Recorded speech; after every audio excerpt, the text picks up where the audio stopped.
Perfecto. Bueno, pues bienvenidas a todas aquí al espacio de Bulbiversa en esta tercera transmisión de Leyendo A. En esta ocasión vamos a leer a Rosario Castellanos, hoy 19 de septiembre del 2021. Y bueno, pues esperemos que todas estén bien y que puedan disfrutar este rato de lectura, de aprender un poco de Rosario Castellanos, de intercambiar diálogo con ella y con ustedes. Si ustedes quieren que demos lectura de algún tipo de poema, de Rosario o texto que quieran, bueno, lo pueden dejar también en los comentarios. Y bueno, pues vamos a empezar a hablar de esta autora mexicana, que es, bueno, Rosario Castellanos, y les voy a dejar con Mitch para que les hable un poquito acerca de su vida y quién fue esta autora. Gracias, Rebe. Buenas tardes a todas. Bueno, pues Rosario Castellanos nació el 25 de mayo de 1925 en la Ciudad de México. A pesar de esto, su infancia y su adolescencia, ella radica con su familia en una de las haciendas que poseía su padre, la familia Castellanos, en Comitán, Chiapas. Aquí, en Comitán, Chiapas, ella comienza a ver estas desigualdades que hay con la población indígena y ella se empieza como a despertar en estos sentimientos de por qué son tratados de la manera en la que los trataban. Y ella esto la marca muchísimo y que es algo que ella refleja en su obra porque el indigenismo es una parte también muy importante de su obra. Y de esta manera ella inicia como a preguntarse y a cuestionarse estas acciones. Posteriormente, ella inicia su carrera literaria con la publicación de unos poemas en un periódico de Tuxtla Gutiérrez, Chiapas, a la edad de 15 años. Después, posteriormente, ella, cuando tenía un año, nace su hermano, que lo nombran Benjamín, y él muere a la edad de 6 años, lo cual también marca la vida de Rosario, porque ella menciona que sus padres como que le inculcaron el tener pues como hacerle un tributo siempre al hermano, y esto la marca porque ella menciona que sentía ella un temor de sentirse mujer físicamente, porque quería como dar ese lugar que su hermano pues ya no tenía al haber fallecido. Y también menciona mucho que la vida que ella vivió con sus padres, en cuanto a que su madre tenía 25 años cuando se casa con su padre, él tenía 40, la marca también mucho, ¿no? Porque ve que la relación que tenían sus padres era muy distante, y ella mencionaba que nunca veía a sus padres como interactuar, ¿no? Y su madre le decía a ella que no se casara, porque los hombres eran unos monstruos, y le decía que no tuviera hijos tampoco, porque no servía de nada. Decía que se morían o se iban. Entonces, a pesar de como estas cuestiones que la madre le decía, también había esta contradicción que le pedía que se casara, porque una mujer no debía estar sola. Entonces, también es importante como destacar esto, porque ella en su obra vemos estas ¿cómo decirlo? Como estas relaciones en los matrimonios también es parte importante de su obra, porque ella busca retratar cómo es la relación entre hombres y mujeres, sobre todo en esta relación de matrimonio, ¿no? Y cómo es de cierta manera ella decía que era una lucha desigual. Entonces, ella es marcada por estas cuestiones en su vida. Y posteriormente, en 1950, publica su primer tesis, publicó la primera tesis que negaba la existencia de una cultura femenina, y comenzó la liberación intelectual de las mujeres en México. Ella estudió la carrera de filosofía en la Universidad Autónoma de México, en la Universidad Nacional Autónoma de México, en la UNAM, en la Facultad de Filosofía y Letras, y con esta tesis ella pues tiene su título en maestra de filosofía, y posteriormente se va a estudiar a la Universidad de Barcelona un posgrado, y ahí ella viaja por toda Europa, y también y posteriormente regresa a la Ciudad de México y comienza como con un trabajo intelectual muy importante, porque es una de las escritoras que es considerada de las primeras feministas en México, y ella le gustaba mucho decir esto bueno, su tesis de sobre cultura femenina y mujer que sabe latín son muy importantes y siguen siendo muy importantes para el feminismo en México y en Latinoamérica. Entonces ella empieza a trabajar con estas ideas que ella ve, y cuando explotan las ideas del feminismo en Estados Unidos y en Europa Occidental, ella empieza también con esta revolución aquí en México. Una de sus obras más, bueno, además de estas tesis, sus obras más importantes podemos encontrar que son Álbum de Familia, Mujer que sabe latín, también se le considera muy importante a la novela Oficio de Tinieblas, Los Convidados de Agosto, y ella tiene pues una amplia obra literaria. Podemos encontrar que tiene 11 libros de poesía, 3 novelas, 3 de cuentos, 4 de ensayos, una obra de teatro y una de artículos periodísticos. Y ella menciona pues que ella trabajaba para que su obra la representara a ella y a su tiempo, ¿no? Entonces una de las escritoras mexicanas se convierte en una de las escritoras mexicanas más importantes de 1950 y forma parte de esta generación en donde pues sabemos que reinaban los hombres, ¿no? Ella es de las pocas mujeres que tiene este espacio como una de las mujeres más importantes escritoras de México.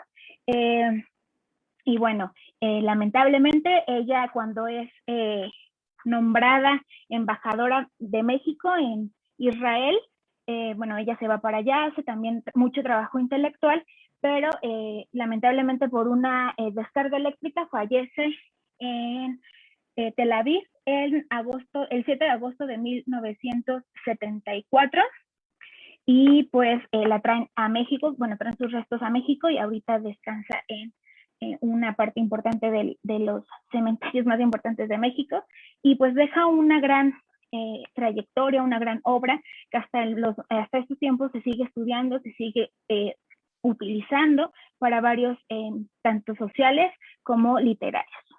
Y creo que por ahora es un poquito de lo que les podemos platicar de Rosario Castellanos. Muchas gracias, Mitch. Pues sí, es una mujer que además escribió muchísimo, escribió en todos los ámbitos, escribió también ensayo, ¿no? Escribió este libro de Mujer sabe latín y otros ensayos más, donde reflexiona pues el papel de las mujeres en la literatura, tanto dentro de la escritura, ¿no? O sea, tanto dentro de los personajes que podemos ver en las novelas, en sus poemas, como también este papel de las mujeres como escritoras, ¿no? Entonces es una reflexión ahí bastante interesante con sus ensayos. Es poeta, es cuentista, es novelista, o sea, se mete en todas las áreas, es una mujer muy prolífica. Y bueno, pues vamos a dar lectura a algunos de sus poemas. No sé, Ashley, ¿quieres comentar algo de Rosario? ¿Quieres darle lectura a su obra? Pues yo quiero decir algo como muy breve que tal vez parezca No sé chisme. si no te escuchas o soy yo. No te escuchas, Ashley. A ver, ¿ya me escuchan ahí? Es que Ya. también, bueno, había puesto los audífonos y ahorita los quité, no sé si se deba a eso. Claro. Pues yo nada más quería comentar algo que tal vez sea como chisme o como comercial. Si quieren seguir su parte como subversiva feminista de Rosario, pueden más o menos seguir la cronología del Excelsior. Ella escribió por los años 50 estos inicios estos inicios del feminismo en México que comienzan con Rosario antes de que tomara fuerza en los 60. Entonces, ese pequeño chismecito les tenía nada más. Ya. Sí, y es una de las primeras mujeres escritoras que dice, y se dice abiertamente feminista, y que está influenciada también como por mucha onda de feministas francesas, ¿no? Una de sus como influencias más fuertes que menciona reiteradamente en sus ensayos es a Simone de Beauvoir, ¿no? Entonces, es como de estas pocas escritoras que de verdad dice, me importa, y pone y se implica como mujer en la literatura y pone en el centro esta figura, pero también que lo dice, ¿no? O sea, se declara abiertamente ella una mujer feminista. Eso hay que reconocerle a Rosario Castellanos. Por ahí podemos ver referentes importantes, y uno de esos referentes importantes es pues ella, ¿no? No sé si quieran dar lectura a algún poema, algún texto, alguno de ustedes. Sí, estaría bien. Nada más antes, como retomar un poquito lo que están ustedes comentando, como dice Ashley, ella escribió en el Excelsior y era, pues también sus columnas han sido recuperadas en varios libros porque son muy importantes. Y también, pues ella mencionaba que sus preocupaciones personales también las quería reflejar en su obra, ¿no? Y lo vemos muchísimo, porque sus personajes femeninos siempre estaban rodeados de estos problemas en los que ella, pues no nos vamos muy lejos, ¿no? Esta preocupación que ella tenía sobre el matrimonio y sobre esta lucha desigual en estas relaciones, ella lo vemos, por ejemplo, en el libro de Lección de Cocina, ¿no? Como las mujeres que están retratadas en ese libro de cuentos pasan por estas cuestiones y estas preocupaciones que ella tenía y que las vemos reflejadas y que bien dicen que no solamente se quedan como personajes en papel, ¿no? Que cualquier mujer mexicana se podía sentir aludida con esas palabras que ella estaba formando con estos cuentos. Entonces sí creo que es muy importante pues ver cómo ha llegado su obra también a la parte social. Y bueno, no sé quién de ustedes quiera iniciar con esta lectura. Si quieren, yo inicio con el poema de autorretrato. Yo soy una señora, tratamiento arduo de conseguir. En mi caso, y más útil para alternar con los demás que un título, extendido a mi nombre en cualquier academia. Así pues, luzco mi trofeo y repito, yo soy una señora, gorda o flaca según las posiciones de los astros, los ciclos glandulares y otros fenómenos que no comprendo. Rubia, si elijo una peluca rubia, o morena, según la alternativa. En realidad, mi pelo encanece. Soy más o menos fea. Eso depende mucho de la mano que aplica el maquillaje. Mi apariencia ha cambiado a lo largo del tiempo, aunque no tanto como dice Weininger, que cambia la apariencia del genio.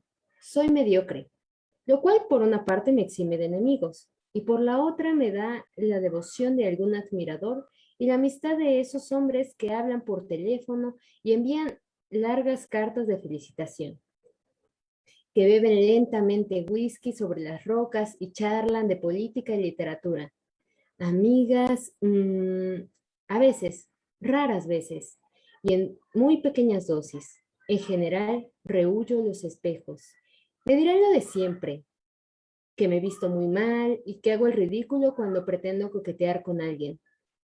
Soy madre de Gabriel, ya usted sabe, ese niño que un día se erigirá en juez inapelable y que acaso además ejerza de verdugo.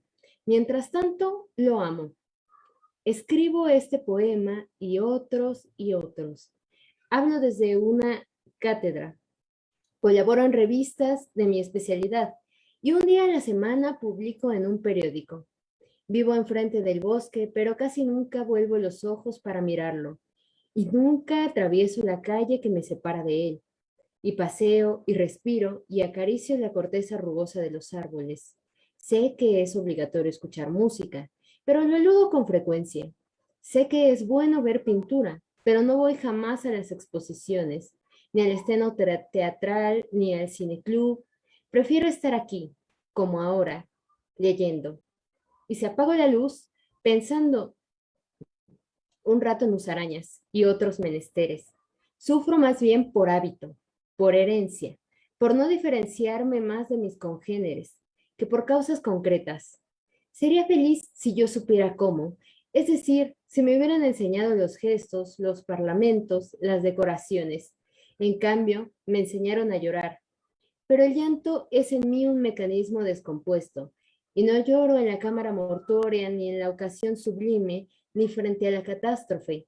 Lloro cuando se me quema el arroz o cuando pierdo el último recibo del impuesto predial.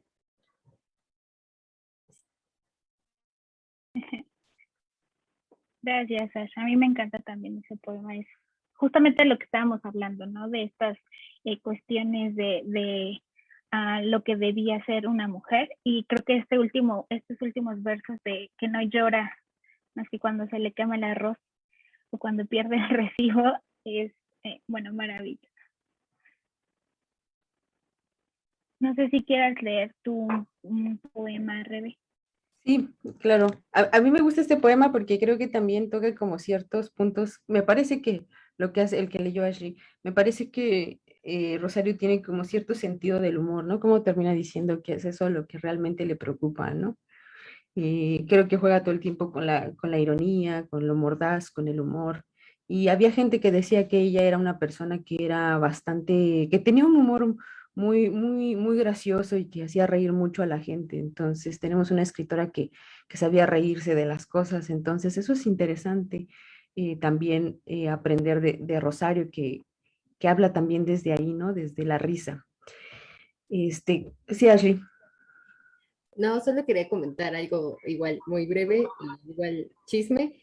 Eh, una de las cosas por las que la critican cuando da clases es justo eso, porque dice que en sus clases parecía que nada era en serio, porque siempre cuando hablaba de los autores, y sí mencionan como de ciertos autores masculinos, siempre se estaba riendo, entonces sí tenía como como característica el humor, ¿no? Qué chido, era interesante, ¿no? Cómo se podían quejar de eso. Las clases así son más divertidas y mucho más amenas y aprendes mucho mejor. Pero bueno, en ese tiempo yo creo que a lo mejor pensaban que no lo tomaba con seriedad, pero pues era una escritora increíble y una escritora que escribía precioso y muy admirable su poesía. Y bueno, pues yo voy a dar lectura a un poema que se llama Una declaración de fe. Es un poco largo, abrevé algunas partes, pero me gusta mucho este poema porque hay momentos en los que es muy serio, es muy directo, y otros momentos en los que sí ocupa esto, ¿no? Esto que de lo que estábamos hablando, que es como la ironía, como la risa, el sarcasmo, y por eso me gusta, porque en este poema todas estas partes puede haber momentos de verdad con mucha seriedad y otros momentos de verdad donde está esta broma mordaz, este sentido del humor mordaz e irónico. Bueno, como les digo, se llama Una declaración de fe. Dice, el mundo gime estéril como un hongo, es la hoja caduca y sin viento en otoño, la uva pisoteada en el lagar del tiempo, pródiga en zumos agrios y letales, esta rueda isócrona fija entre cuatro cirios, esta nube exprimida y paralítica, y esta sangre blancuzca en un tubo de ensayo. La soledad trazó su paisaje de escombros, la desnudez hostil es su cifra ante el hombre. Sin embargo, recuerdo, en un día de amor yo bajé hasta la tierra. Vibraba como un pájaro crucificado en vuelo. Y olía a hierba húmeda, a cabellera suelta, a cuerpo traspasado de sol a mediodía. Era como un durazno o como una mejilla, y encerraba la dicha, como los labios encierran cada beso. Ese día de amor yo fui como la tierra, sus jugos me sitiaban tumultuosos y dulces, y la raíz bebía con mis poros el aire, y un rumor galopaba desde siempre. Para encontrar los cauces de mi oreja, a través de mi piel corrían las edades, se hacía la luz, se desgarraba el cielo y se extasiaba eterno frente al mar. El mundo era la forma perpetua del asombro, renovada en el ir y venir de la ola, consubstancial al giro de la espuma, y el silencio una simple condición de las cosas. Pero alguien, ya no acierto quién, con la estructura inmensa de su nombre, dijo entonces, no es bueno que la belleza esté desamparada, y electrizó una célula. En el principio dice, esta capa geológica que toco era solo la danza, cintura de la gracia que congrega juventudes y música en su entorno. En el principio, el movimiento. Cada especie quería constatarse, saberse, ensayaba las notas de su esencia. La jirafa alargaba la garganta para brevar en nubes de limón. Punzaba el aire en las avispas múltiples y vertía chorritos de miel en cada herida para que el equilibrio permaneciera invicto. El ciervo competía con la brisa. El hombre daba vueltas alrededor de un árbol trenzado de manzanas y serpientes. Nadie lo confesaba, pero todos estaban orgullosos de ser como juguetes en las manos de un niño. Redondeaban su sombra los planetas y rebotaban locos de alegría en las altas paredes del universo, teñidas de antemano en un risueño azul. No me explico por qué. Fue indispensable que alguien inventara el reloj, y desde entonces todo se atrasa o todo se adelanta. La vida se fracciona en horas y en minutos, o se quiebra o se para. La manzana cayó, pero no sobre un Newton de fácil digestión, sino sobre el atónito apetito de Adán. se atragantó con ella como era natural. Qué impecable fue Dios, ojo que atisba a través de una hoja de parra ineficaz. Cómo bajó el arcángel relumbrando con una decidida espada de latón. Tal vez no debería yo hablar de la serpiente, pero desde esa vez es un escalofrío en la columna vertebral del universo.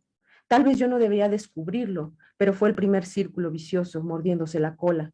Por esto, en realidad solo tendría, pero es porque esto en realidad solo tendría importancia si ella lo supiera, pero lo ignora todo reptando por el suelo, dormitando a la siesta. Ah, si se levantara sin auxilio de faquiris indios a contemplar su obra. Aquí estaríamos todos, la hora devastando la pradera, dejando siempre a un lado el horizonte, tratando de tachar la mañana remota, de arrasar con la sal de nuestras lágrimas el campo en que se alzaba el paraíso. Gritamos adelante por no mirar atrás. El camino se queda señalado, estatua tras estatua, por la mujer de Lot. Queremos olvidar la leche que sorbimos.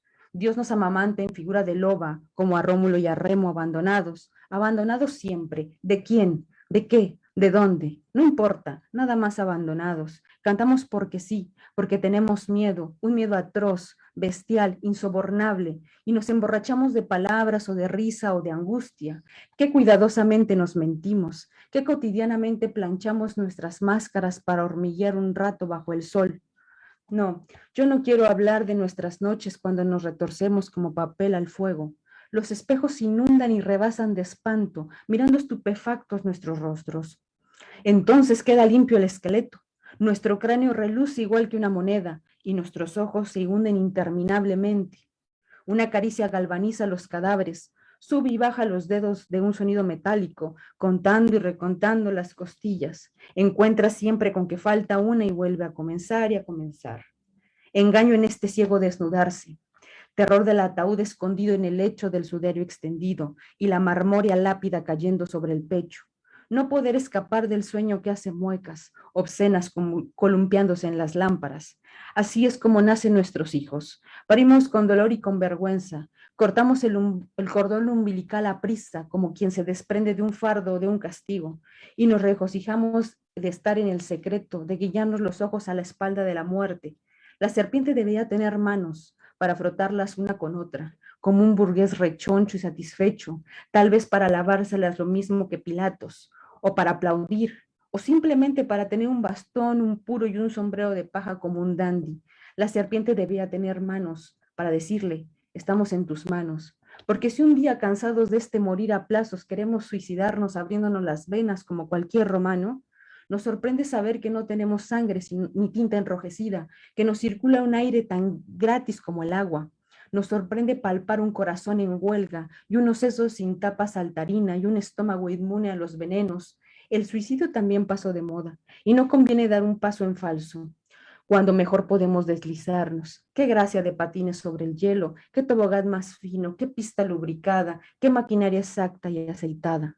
Así nos deslizamos pulcramente en los tés de las 5, no en punto de la tarde, en el cóctel, el picnic, en cualquier costumbre traducida al inglés. Padecemos alergia por las rosas, por los claros de luna, por los valses y por las declaraciones amorosas por carta.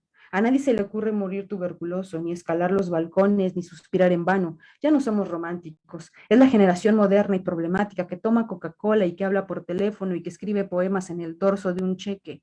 Somos la raza estrangulada por la inteligencia, la insuperable, mundialmente famosa trapecista que ejecuta sin mácula triple salto mortal en el vacío. Puede ser que algún día invitemos a un habitante de Marte para un fin de semana en nuestra casa. Visitaré Europa, lo típico, alguna runa humeante, algún pueblo afilando las garras y los dientes, alguna catedral mal ventilada, invadida de moho y oro inútil, y en el fondo un cartel, negocio en quiebra.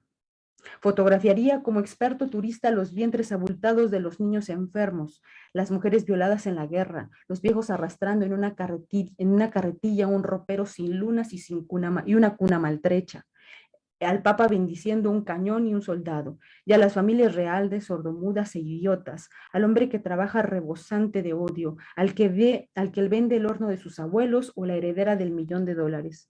Y le diríamos, esto solo es la Europa de pandereta, detrás está la verdadera Europa, la rica en frigoríficos frigoríficos, almacenes de estatuas, donde la luz de un cuadro se congela, donde el verbo no puede hacerse carne.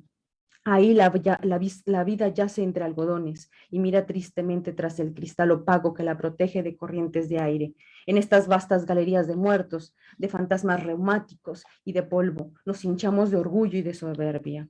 Los rascacielos ya los había visto de lejos, los colmenares rubios donde los hombres nacen, trabajan, se enriquecen y se pudren, sin preguntarse nunca para qué todo esto, sin indagar jamás cómo se viste el lirio y sin arrepentirse en su contento estúpido. Abandonemos ya tanto cansancio, dejemos que los muertos entierren a sus muertos y busquemos la aurora, apasionadamente ante su signo, porque hay aún un continente verde que imanta nuestras brújulas, un ancho mar de pirámides en cuyas cumbres bailan doncellas vegetales.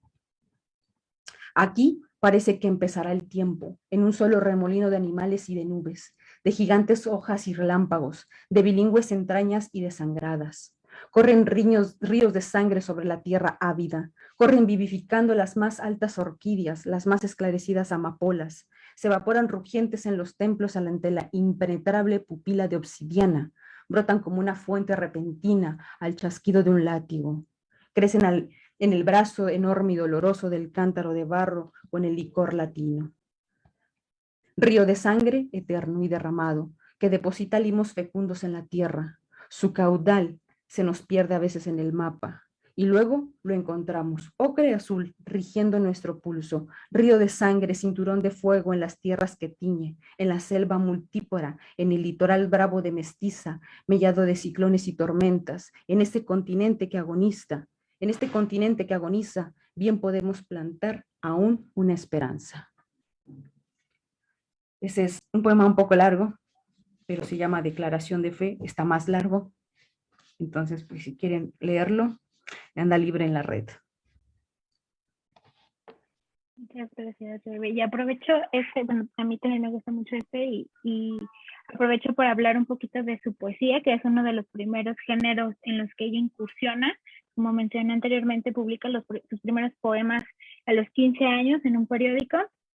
Y se menciona que hay dos etapas en la escritura de su poesía. En la primera, tiene dos influencias, que es la corriente emotiva de Gabriela Mistral y la corriente de ideas de Jorge Guillén.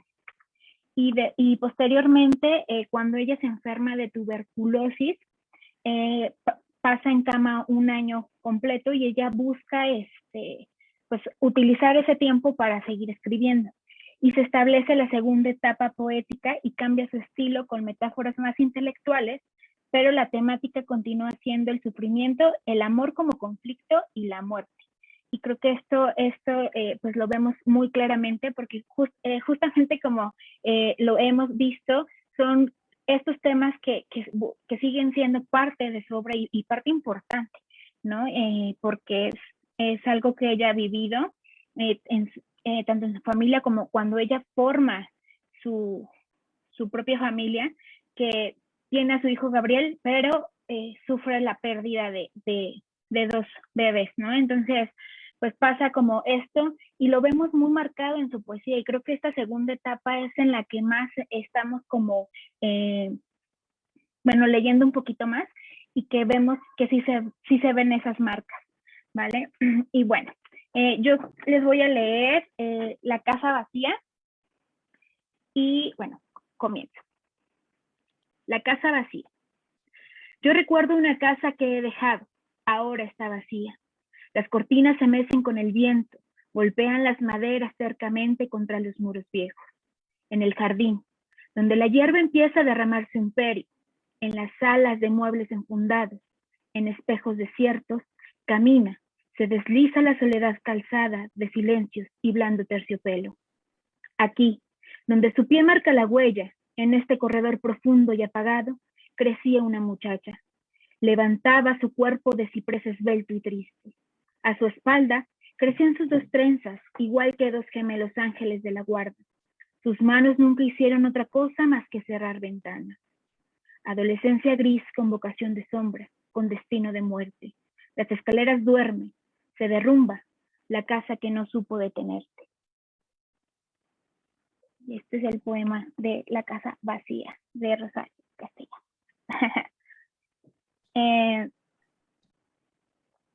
No te escuchas, Ash.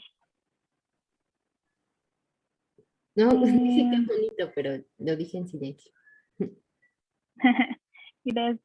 Sí, bueno, es que la poesía creo que es del el género que en lo personal me gusta más. O sea, lo que es la poesía y el cuento, a mí es donde, o sea, me encanta. Nos están pidiendo un poema. Nos están pidiendo el de Agonía fuera del muro.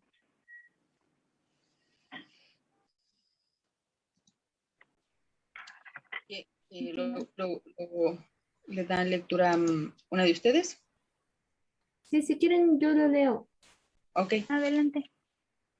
Agonía fuera del muro. Miro las herramientas. El mundo de los hombres hacen donde se afanan, sudan, paren, cohabitan. El cuerpo de los hombres presado por los días, su noche de ronquido y de zarpazo, y las encrucijadas en que se reconocen. Hay ceguera y el hambre los alumbra, y la necesidad más dura que metales, sin orgullo. ¿Qué es el orgullo? ¿Una vértebra que todavía la especie no produce? Los hombres roban, mienten, como animal de presa olfatean, devoran y disputan a otro la carroña. Y cuando bailan, cuando se deslizan, o cuando burlan una ley, o cuando se envilecen, sonríen. Entornan levemente los párpados, contemplan el vacío que se abre en sus entrañas y se entregan a un éxtasis vegetal inhumano. Yo soy de alguna orilla de otra parte. Soy de los que no saben ni arrebatar ni dar. Gente a quien compartir es imposible. No te acerques a mí, hombre, que haces el mundo. Déjame. No es preciso que me mates. Yo soy de los que mueren solos, de los que mueren de algo peor que vergüenza. Yo muero de mirarte y no entender.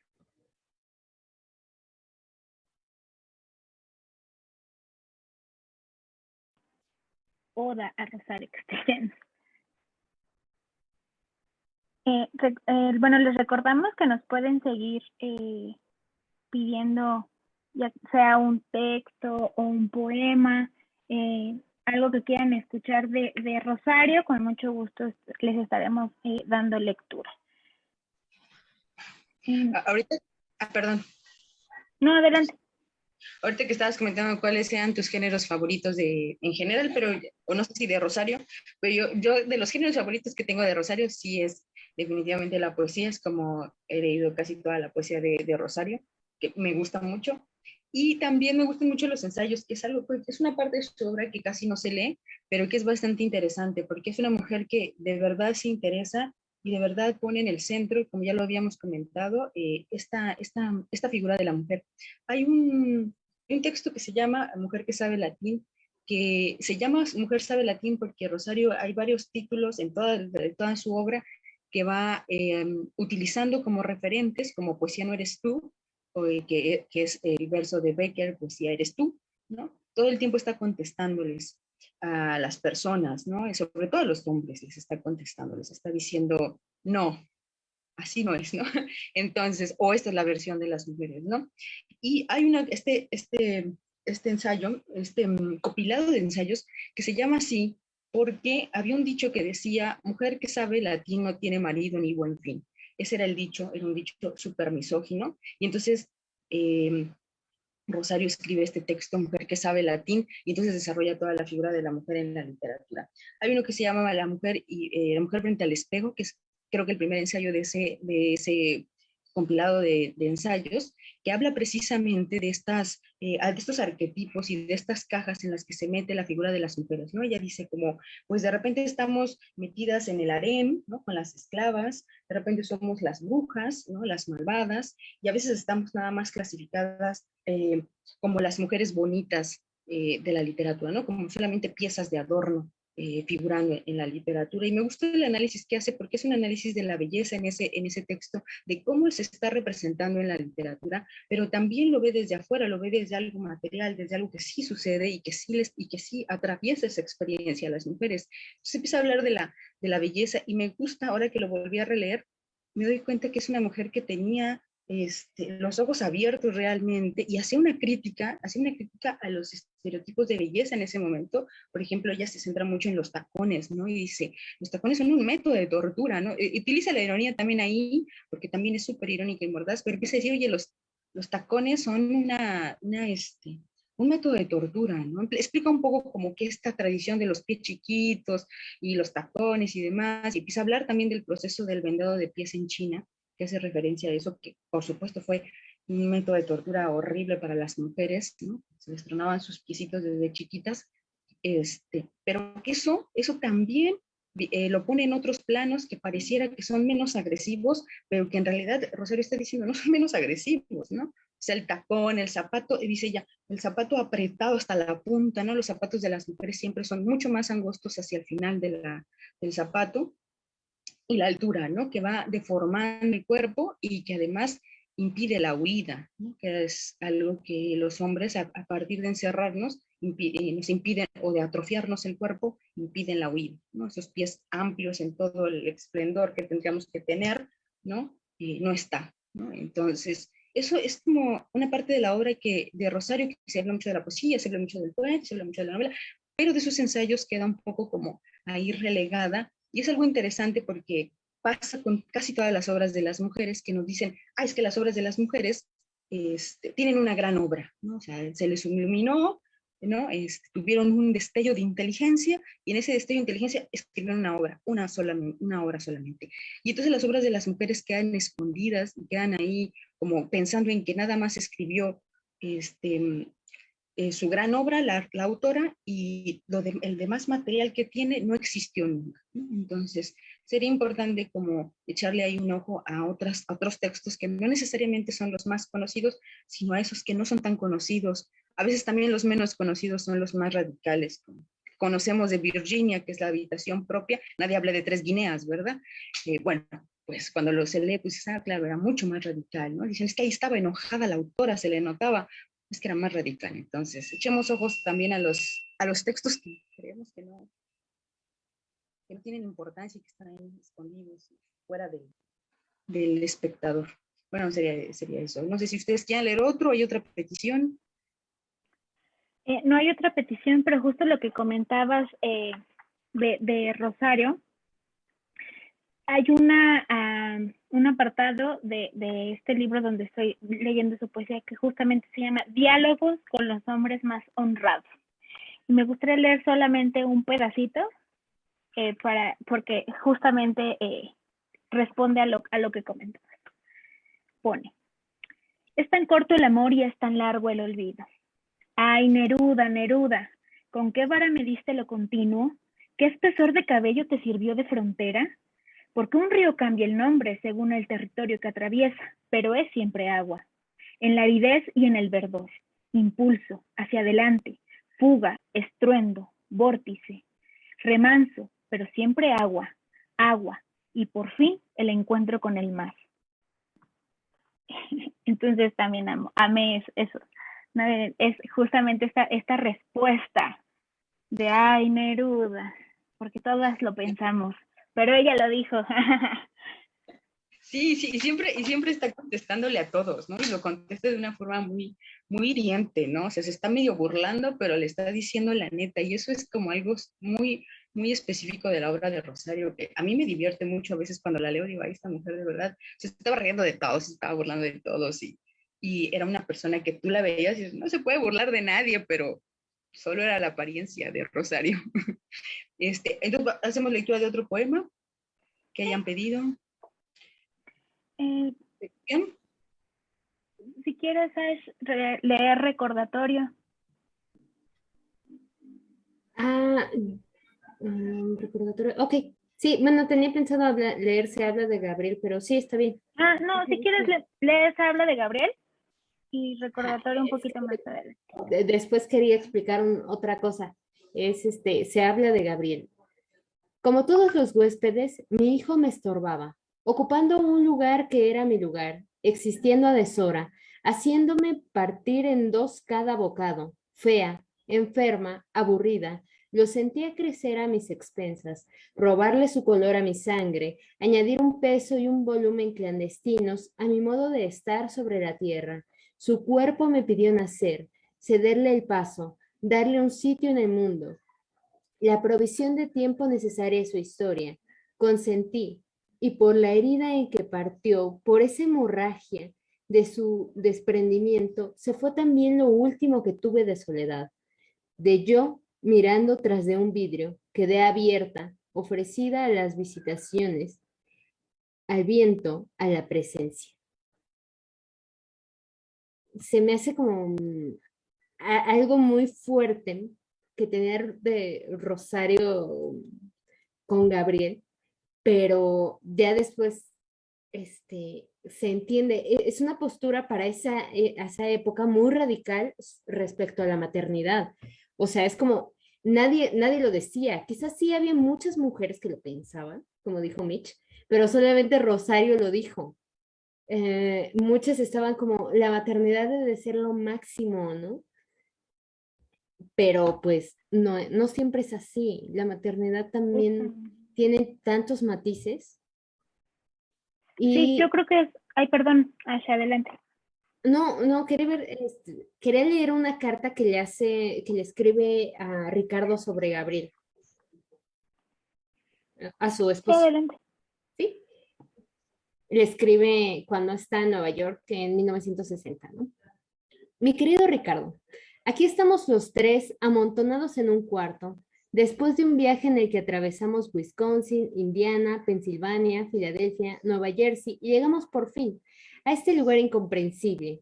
Gabriel aprovecha la anormalidad de la situación para organizar unos berrinches espeluznantes, para agredir con una brutalidad de palabra y obra, y para dar rienda suelta a sus obsesiones, que ahora son la muerte y el suicidio. No le compres un juguete. Amenaza al canto, revolcarse en el suelo, gritar que va a tirarse por la ventana, etc. Yo he procurado hacer lo que supongo que le divierte a él. Fuimos al Museo de Historia Natural, al zoológico, a ver aparadores y tiendas. Mientras más se esmera uno en complacerlo, más tiránico e irracional se muestra. Yo hago como que no le hago caso, porque inmediatamente después le entra un ataque de arrepentimiento, de llanto y de cariño, pero me agota mucho ese pastoreo a esta criatura que en principio dice a todo que no, que hay que convencer a veces por las buenas, a veces por las malas, a veces no mostrando el menor interés.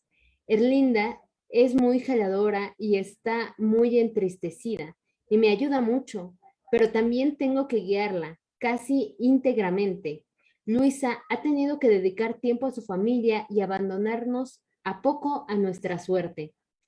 En cuanto a mí, estoy haciendo un gran esfuerzo para funcionar, pero tengo una sensación tan aguda de inexistencia, de muerte, de que he sido definitivamente mutilada de lo que era mi sustento y de lo que me estoy convirtiendo en algo que todavía no sé qué es, pero será infinitivamente más pobre y más triste de lo que era antes.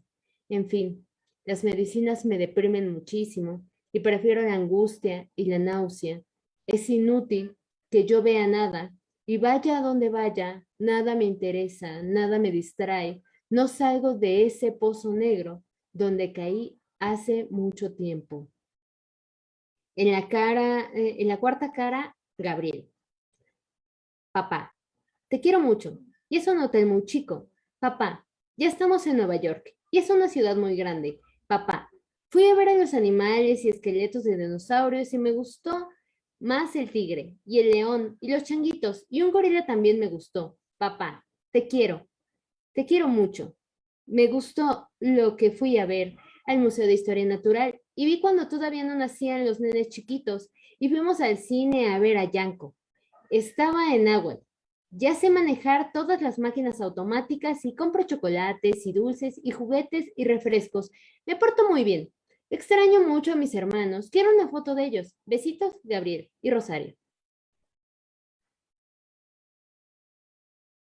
Y ya. Ay, Creo que sí, eso pues nos también da... vemos que, Sí. ay, perdón, ay. No, pues que también sus cartas, ¿no? Tan literarias, o sea, todo abona a su obra y creo que, como mencionas, fue una mujer muy disruptiva en muchos aspectos, porque justamente en este poema que leíste de Se habla de Gabriel, pues es fuerte como menciona, porque se rompe este mito de la maternidad, ¿no? De que las madres aman todo el tiempo a sus hijos e hijas sin importar nada, ¿no? Pero también creo que es válido decir, hay momentos en los que pues hartamos a nuestras mamás, ¿no? Porque quieren ser individuas, que quieren ser ellas, o por un momento no ser la mamá de, sino ser ellas. Y creo que Rosario lo dijo y como dices, fue súper criticada pero ella siempre tuvo como, ¿cómo decirlo? Ponía a sus personajes o a su voz poética en estos espacios como tan disruptivos que también nos permitían cuestionarnos y nos permiten cuestionarnos, ¿no? Bueno, en Facebook nos están pidiendo Valium 10. Yo lo tengo. Adelante. ¿Sí? Bueno, le doy lectura. Dice, a veces, y no trates de restarle importancia diciendo que no ocurre con frecuencia, que te quiebra la vara con que mides, que se extravía la brújula y ya no entiendes nada. El día se convierte en una sucesión de hechos incoherentes, de funciones que vas desempeñando por inercia y por hábito, y lo vives, y dictas el oficio, y a quienes corresponde y das clase, lo mismo a los alumnos inscritos que al oyente. En la noche redactas el texto que la imprenta devora mañana y vigilas o solo por encima la marcha de la casa, la perfecta coordinación de múltiples programas, porque el hijo mayor ya viste de etiqueta para ir de chambelán a un baile de 15 años y el menor quiere ser futbolista y en el de en medio tiene un póster del Che junto a su tocadiscos y repasas las cuentas del gasto y reflexionas junto a la cocinera sobre el costo de la vida y el ars magna combinatoria del que surge el menú posible y cotidiano. Y aún tienes la voluntad para desmaquillarte y poner la crema nutritiva y aún leer algunas líneas antes de consumir la lámpara.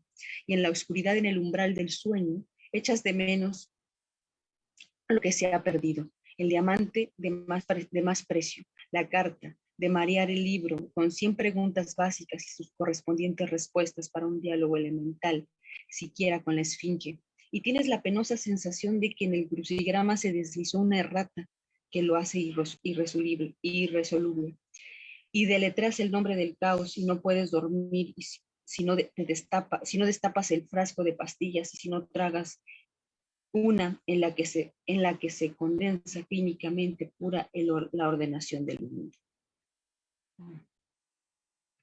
Ya sé por qué se llama Valium, nunca había leído ese. Es bastante bueno. Ay, sí, sí está muy padre. Pues es que justamente creo que su poesía es de la obra más amplia que tiene, ¿no? Ya hablábamos que tiene 11 libros de poesía, muchísimo, ¿no? Es una obra muy amplia. Y pues si nos llegan a hacer otra petición, estaremos pendientes y me gustaría leer Lo cotidiano, ¿vale? Lo mismo. Lo cotidiano. Para el amor no hay cielo, amor, solo este día. Ese cabello triste que se cae cuando te estás peinando ante el espejo. Esos túneles largos que se atraviesan con jadeo y asfixia. Las paredes sin ojos. El hueco que resuena de alguna voz oculta y sin sentido. Para el amor no hay tregua, amor. La noche no se vuelve de pronto respirable. Y cuando un astro rompe sus cadenas y lo ve zigzaguear loco y perderse, no por ello la ley suelta sus garfios. El encuentro es a oscuras. En el beso se mezcla el sabor de las lágrimas. Y con el abrazo ciñes el recuerdo de aquella orfandad, de aquella muerte. Y ahí, ese es lo cotidiano. Nos preguntan también qué libro recomendamos para que empiecen a leer a Rosario. Que yo diría todo. Ajá. Todo. Yo diría poesía, no eres tú. Bueno, porque a mí me encanta la poesía, pero con ensayos también, con sus Creo que libros. más ensayos. Bien, no sé, son muchos muy buenos. De familia, es una novela muy cortita. Podrías empezar con ese para ir como permeándote un poco de qué onda con el estilo de Rosario. Yo a veces, así cuando me piden como recomendaciones, les doy como no la obra más intensa ni la más vasta, sino quizá lo más sencillo y lo más cortito para que digan, bueno, como que entiendo cuál es el estilo y la estética, pero pues empieza con lo que te llegue de Rosario. Siempre te va a gustar. Bueno, eso esperamos, ¿verdad? Yo creo que es una recomendación segura, ¿no? Rosario Castellanos es justamente por lo amplio de su obra, creo que pueden empezar como, dependiendo también de lo que les guste leer, ¿no? O sea, si les gusta leer novela, están más adecuadas a novela, pueden leer una de sus novelas o los poemas, los cuentos, o sea, también es como pueden ustedes revisar, dependiendo también de sus gustos. Y bueno, no sé si ustedes quieren hacer lectura de otro, creo que tenemos tiempo para otro poema. Se puede. Uno más, es cortito. Y por ahí también ya está colgado en Bulbiversa, pero es uno de mis poemas favoritos. En realidad a Rosario le obsesiona mucho, bueno, es un tema recurrente en su obra La muerte, y yo siempre me he identificado mucho con ella porque uno de mis temas también favoritos pues es ese, ¿verdad? Entonces, pues me encanta esa poesía que tiene que ver con esas cosas. Este poema se llama Dos Poemas, ya está por ahí también en el Instagram, por si quieren también seguirnos en el Instagram, que estamos como @bulbiversa. Ahí te estamos colgando también poesía de diferentes poetas, entonces también nos pueden ir ahí a escuchar, y también si ustedes quieren de repente mandarnos alguno donde ustedes también se graben o algo así, pues es bienvenido y lo estaremos subiendo ya por Instagram. Pero bueno, este se llama Dos Poemas y sobre todo me gusta uno que es el primer fragmento, uno de mis favoritos, y bueno, pues voy a leer. Dice, aquí vine a saberlo. Después de andar golpeándome como agua entre las piedras y de alzar roncos gritos de agua que cae despedazada y rota, he venido a quedarme aquí ya sin lamento. Hablo no por la boca de mis heridas, hablo con mis primeros labios. Las palabras ya no se disuelven como hiel en la lengua. Vine a saberlo aquí. El amor no es la hoguera, para arrojar en ella nuestros días, a que arda como leño reseco su hojarasca.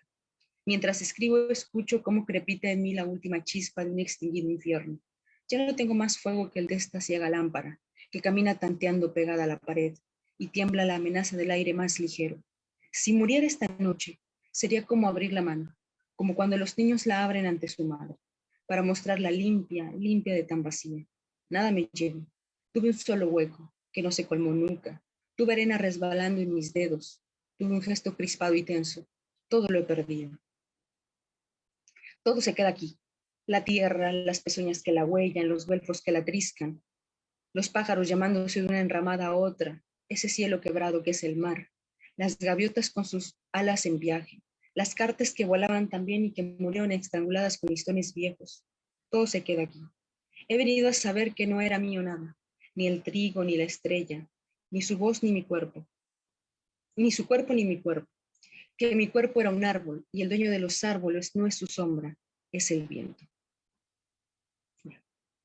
Los últimos versos son hermosos. Bueno, no sé si otro. Nos piden falsa elegía, ¿vale? Compartimos solo un desastre lento. Me veo morir en ti, en otro, en todo.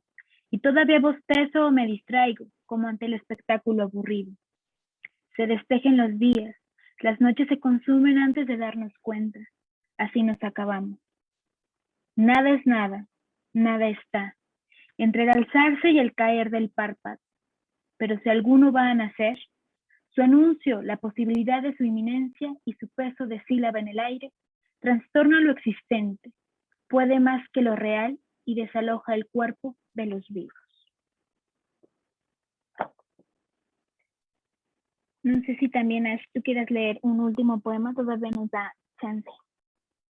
Todavía tenemos tiempo. No, ajá, había encontrado el de falsa energía, pero o leo había un en las peticiones, a ver, espera.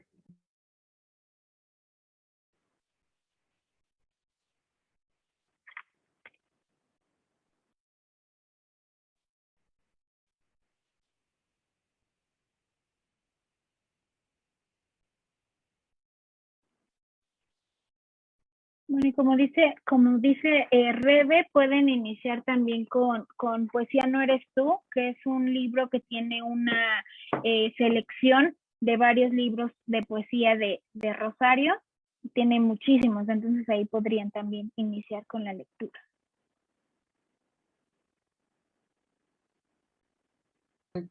Es buena idea comenzar con eso y pues también narración. Mira, les voy a comentar como que títulos. Tiene Mujer que sabe latín, tiene por ejemplo este que se llama La mujer y su imagen, que va haciendo como un análisis de los arquetipos y las imágenes que hay de la mujer en la literatura. Hay otro que se llama, otro de sus ensayos, la participación de la mujer mexicana en la educación formal, ¿no? Que habla por ahí de la docencia y cómo las mujeres se insertan, que es algo muy sabido que las mujeres empezamos como a ejercer parte del conocimiento y la profesión a través de la docencia, ¿no? Digo, muchas mujeres docentes que se metieron por ahí, ¿no? O sea, no solamente en México, sino en muchas partes del mundo. Una de las carreras más importantes que empezaron a hacer las mujeres pues, fue maestra, institutriz y a la vez también como cuidadora. Luego se empezó un poco a separar, pero así es como las mujeres también empezamos a entrar en la educación, empezamos a ser maestras. Luego habla de La mujer ante el espejo, 5 biografías, y habla de 5 autoras diferentes, de diferentes partes del mundo, que ella leía y que admiraba. Y me parece que esos son como los más importantes, pero tiene más ensayos, más títulos, y pues también si quieren echar una revisada, ahí está libre también en la red, no está todo completo en la red, pero sí está en una parte. Pues sí, no sé si está en la red, eh, pero los poemas de Rosario, bueno, encontrar fuera de, o sea, ponen Rosario Castellanos y lo van a encontrar poemas de ella, aunque no estén como en un PDF completo o en algún formato, pero sí van a poder encontrar muchísima poesía de Rosario. No sé, Ashley, ya Y el poemita. encontré poema, pero creo que, bueno, no es el que nos pedían, pero este es el que más se asemeja y me gusta mucho. Se llama Recordatorio. Obedecí, señores, las consignas. Hice la reverencia de la entrada, bailé los bailes del adolescente y me senté a aguardar el arribo del príncipe. Se me acercaron unos con ese gesto astuto y suficiente del chalán de feria. Otros me sopesaron para fijar el monto de mi dote, y alguien se fijó del tacto de sus dedos, y así saber la urdimbre de mi entraña. Hubo un intermediario entre mi cuerpo y yo, un intérprete, Adán, que me dio el nombre de mujer, que hoy ostento, trazando en el espacio la figura de un delta bifurcándose. Ah, destino, destino. He pagado el tributo de mi especie, pues di a la tierra, al mundo, esa criatura en que se glorifica y se sustenta. Es tiempo de acercarse a las orillas, de volver a los patios interiores, de apagar las antorchas porque ya la tarea ha sido terminada. Sin embargo, yo aún permanezco en mi sitio. Señores, no olvidéis dictar la orden de que me retire.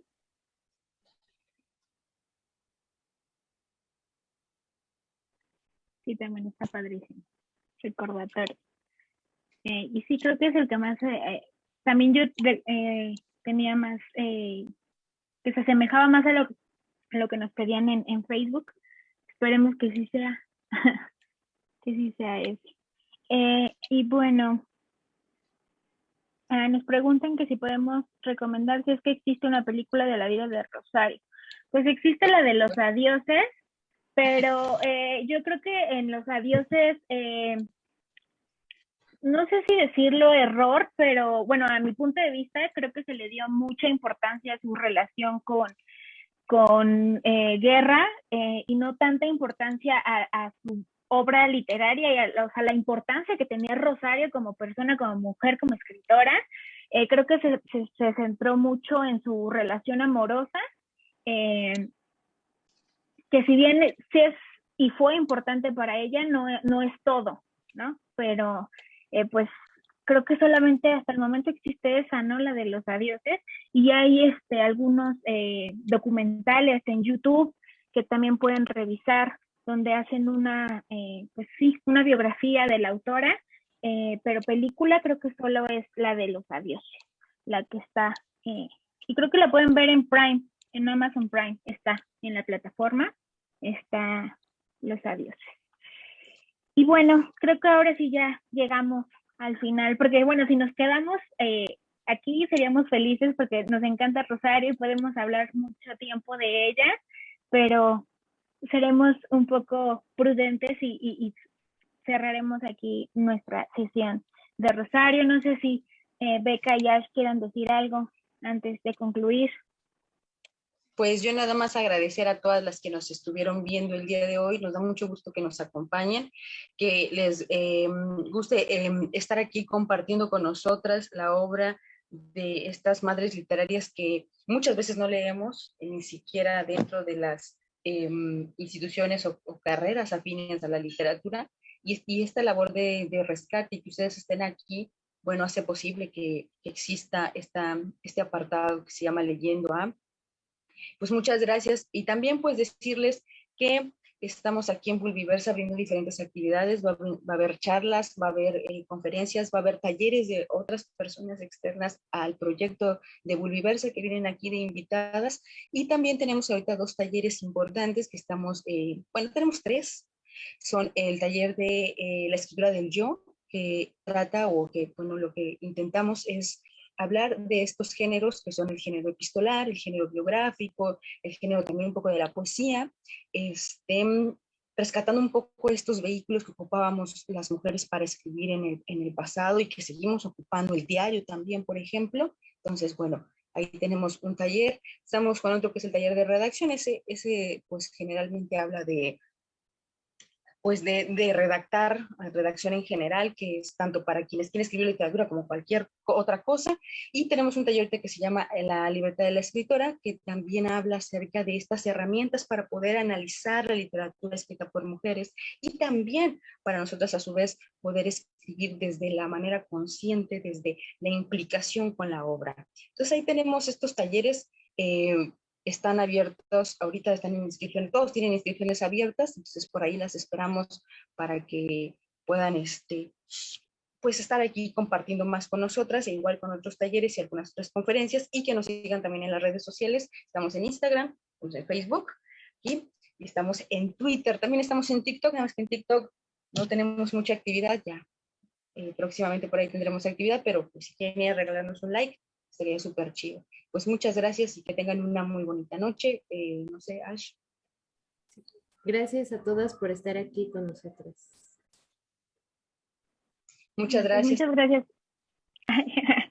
Muchas gracias a todas. Excelente noche y pues aquí estamos para la próxima. Nos vemos en 15 días. Recuerden que esta sección se hace cada 15 días, entonces para que ya lo tengan agendado en sus calendarios, ¿no? Y nos vean cada 15 días y nos acompañen. También si tienen sugerencias de autoras que les gustaría que estuvieran en esta sección, también las estaremos leyendo con mucho gusto. Ahora sí ya, adiós. Cuídense mucho. Bye.